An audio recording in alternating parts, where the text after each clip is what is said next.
Well, here we are, Thoughts from the Office, Redneck's Pride Outdoors. I'll tell you what, it's been a hot one today.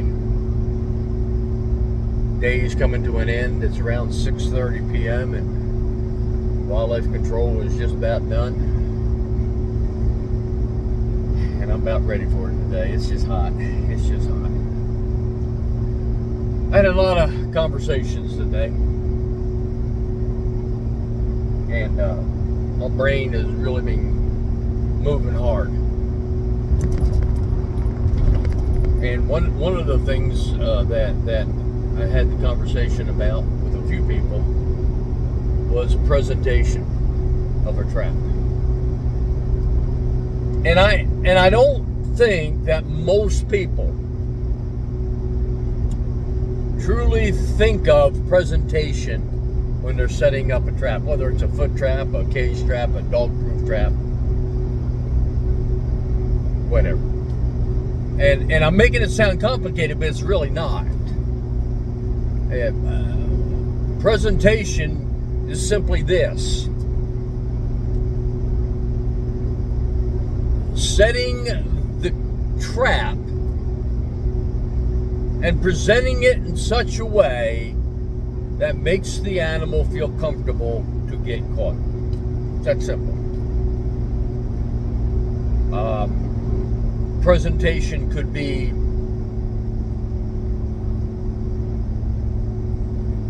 too big of a backstop for your dirt hole in certain situations. I remember back when we could use foot traps years and years and years ago, 84 and before.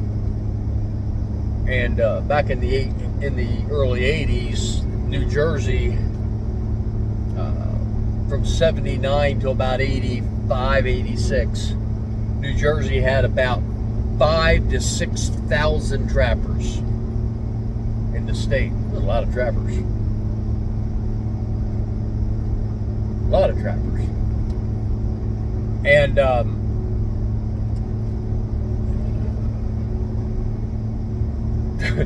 dirt holes was, the thing.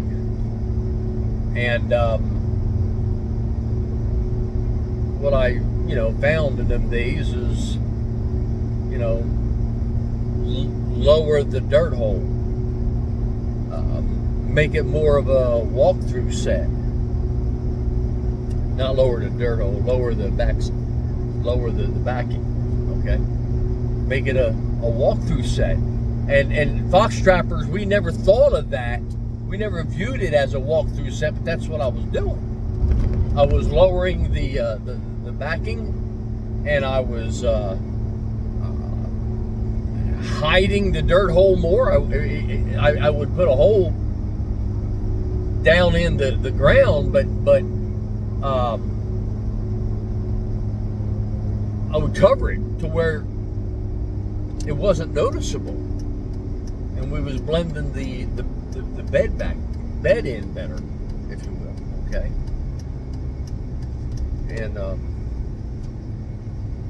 that type of thing. So when I'm talking to folks, cage traps, dog-proof traps, or whatever, when I'm talking about presentation isn't this super rocket scientist thinking process. It's looking at your set, looking at your trap set method, looking at the spot, and putting into play will the animal feel comfortable going into the set. Something we preach all the time. It's something that's been preached forever and ever and ever. But we don't think of it that way.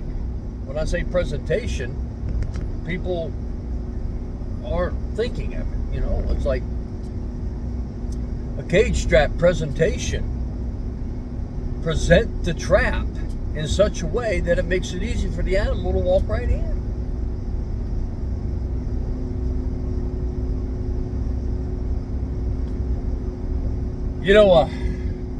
As I was talking to the few folks, I brought this example, probably 6, 7 years ago, 8 years ago maybe,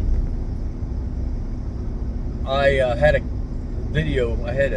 trail camera on a dog-proof trap, and I had caught.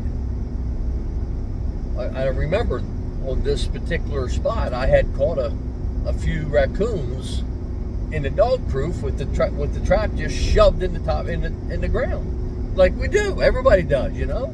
Keep it simple, stupid. Shove the thing in the ground. And I had caught 3, 4, whatever. I can't remember the exact number. But I had the camera on the trap, and I started to notice after a few raccoons was caught that they was avoiding the trap. They was coming up. They was smelling the trap. They was putting their nose in the trap. Some of them was even putting their paw down in there and feeling around, but they wasn't springing the trap off. And you know, obviously my brain went to where everybody's brain goes to is, you know, it's the bait, change the bait. Couldn't be my bait. It was my bait. What I made. Couldn't be that bait. And I remember seeing raccoon after raccoon avoiding this spot. Not avoiding this spot, but not getting caught. Walking right up to the trap and not getting caught. And I really can't tell you. Well, yeah, I can. I had found in my testing of scents and stuff like that I would take a stick and shove it in the ground with a ball of tape or whatever on the top of that, and I would have my scent on it, and I would be out in an open area, 30-40 yard area, and I would just pile up a bunch of hay or grass or something around that. And what I noticed was the raccoons, every raccoon in the area would come and investigate that thing and tear it apart and go after the scent. So what I did here with that trap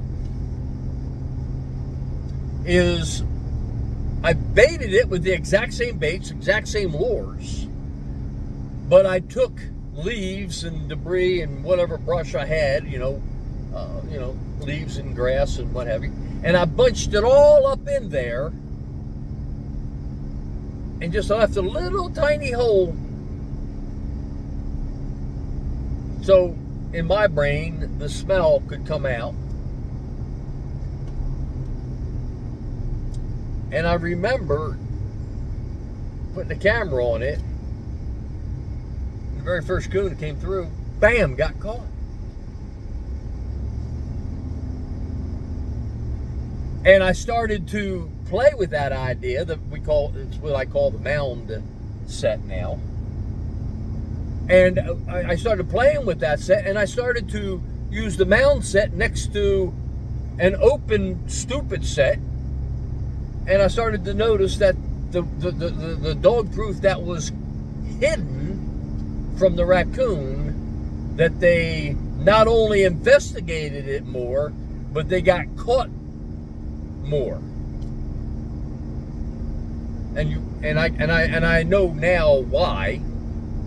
I'm not going to tell you here. You're going to have to come to the South Jersey Trapping and Snaring School to get that. But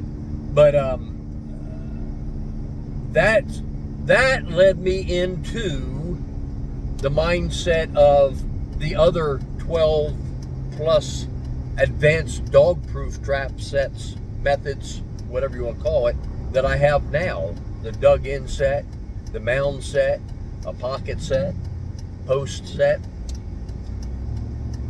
What I learned, what I realized was it wasn't the bait, it wasn't the lure,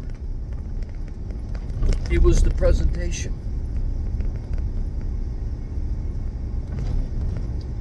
So,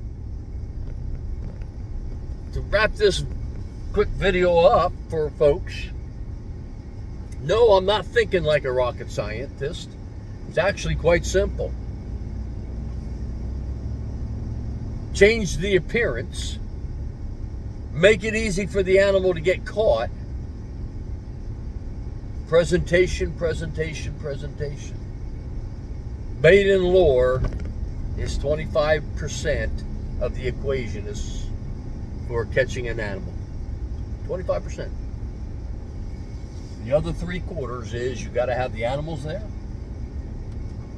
You got to be on the right spot that the animal feels comfortable to be in. And you got to make the presentation so the animal wants to be there and get caught.